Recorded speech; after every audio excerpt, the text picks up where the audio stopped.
what is the wavelength of a photon that is, let's just make up a number, 2.69 times 10 to the minus 18 joules of a photon that has that much energy per photon. So this one's kind of going backwards. We have E is equal to h nu, and C is equal to lambda nu.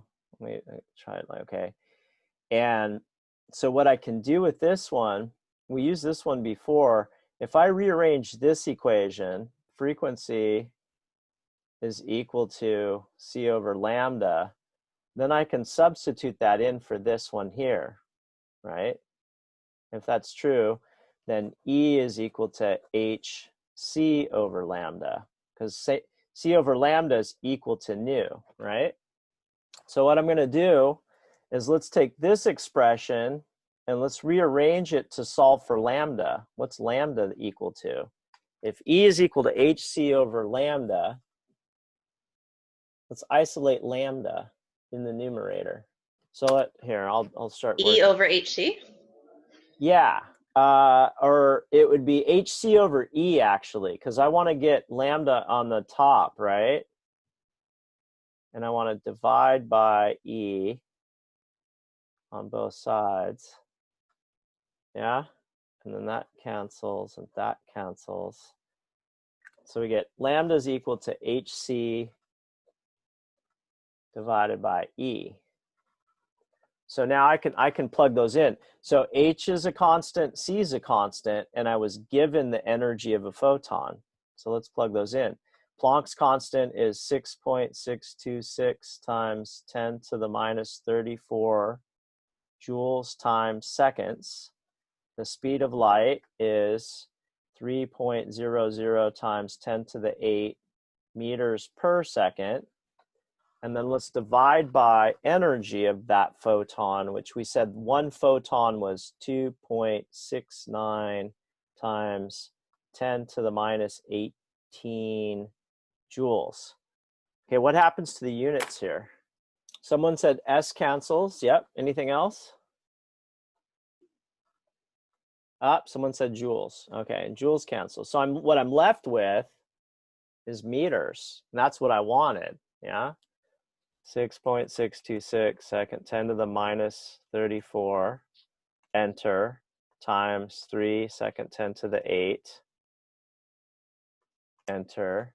Okay, and then I'm going to take that answer and divide by parentheses 2.69 second 10 to the minus 18 close parentheses for the exponent, close parentheses for the all that stuff in the bottom, and there we are. So that's the wavelength.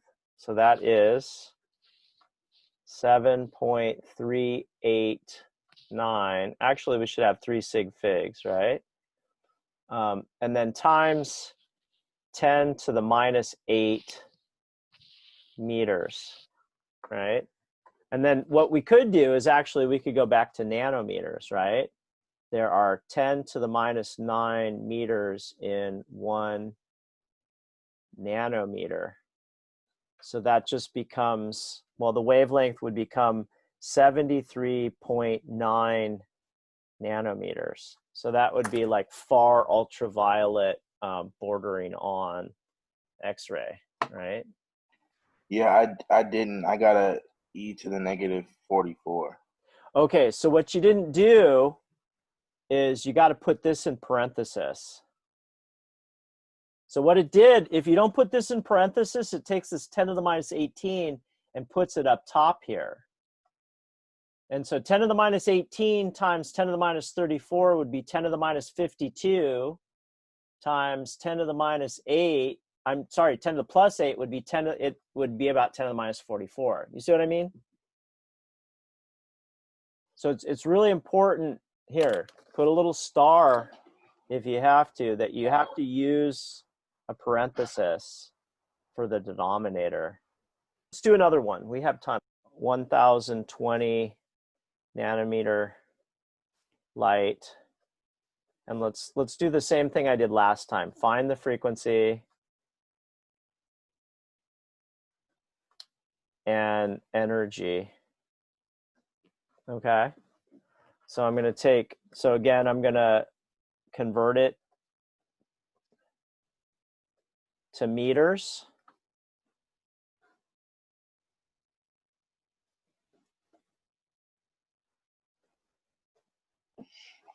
And so this one's about 10 to the 3. So what's 10 to the 3 times 10 to the minus 9? 10 to the 3 6. times 10 to the minus 9. Negative 10 to the negative Minus 6. 6. 10 to the minus 6. Okay, so let's call this 1.02 times 10 to the minus 6 meters. Yeah? Okay, so that's the first step. The next step is find, so this was unit conversion. Let's find the frequency. Nu is equal to C divided by lambda, which will be equal to 3.00 times 10 to the 8 meters per second divided by 1.02 times 10 to the minus 6. So let's see. I'll do that in my, oh, put this one in parentheses, right? So we, and this one is meters, right? So the meters cancel with the meters, and you get per seconds. It should be 2.94 times 10 to the 14. Yes, that's correct. 2.94 times 10 to the positive 14 per seconds. Okay, so that's the frequency. Let's find the energy is equal to h nu is equal to 6.626 times 10 to the minus 34 joules times seconds times 2.94. I'm going to use the unrounded value in my calculator, but 2.94 times 10 to the 14 per seconds. And so again, seconds will cancel with per seconds, and I'll get joules. So I'm just going to take that answer times 6.626 second 10 to the minus 34. And I'm going to get 1.9 to 3 sig figs, 1.95 times 10 to the minus 19 joules. And then again, we could take that and we could find that in kilojoules per mole if we wanted to. 1.95 times 10 to the minus 19 joules per photon times